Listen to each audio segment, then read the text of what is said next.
வீரம்னா கத்தியை தூக்கி வித்தையை காட்டி சண்டை போடுறது மட்டும் வீரம் கிடையாதுங்க. வலியையும் துன்பத்தையும் தாண்டி தைரியமா விடாம போராடுறதுதான் உண்மையான வீரம்னு ஒரு பெண் நமக்கு சொல்லி கொடுத்தா. பொண்ணா போருக்கு போக மாட்டாங்கன்னு சொன்ன எல்லாருக்கும் பதிலா நின்ன பேர் தான் வீரமங்கை வேலு நாச்சியார்.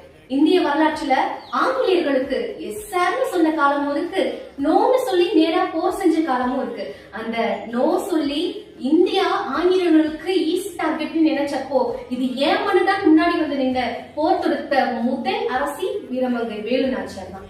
தன்னுடைய கணவர் இறந்த பிறகு இதோட இவங்களுடைய காலம் முடிஞ்சு போச்சுன்னு சொன்னப்போ அந்த இழப்பு தான் ஒரு பேரரச பயப்பட வச்சு சிவகங்கை சீமையை மீட்டெடுத்து படையெடுத்து ஆண்டு தொடர்ந்து 10 ஆண்டுகளாக ஆட்சி செய்து இன்னைக்கு இந்திய வரலாற்றுல முதல் சுதந்திர போராட்ட பெண்மணி அப்படின்ற பெயரை வாங்கியிருக்காங்க வீரமங்கை வேலு நாச்சியார்.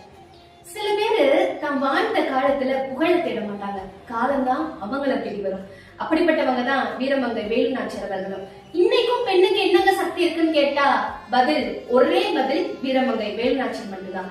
இன்னைக்கு ஜனவரி 3 அவர்களுடைய பிறந்த தினம். இந்த மண்ணுக்காக போராடி, இந்த மக்களுக்காக போராடி, இந்த மண்ணுக்காக வாழ்ந்து தன்னுடைய உயிரை நீத்த வீரமங்கை வேலு நாச்சியார் அவர்களுக்கு வீர வணக்கம்.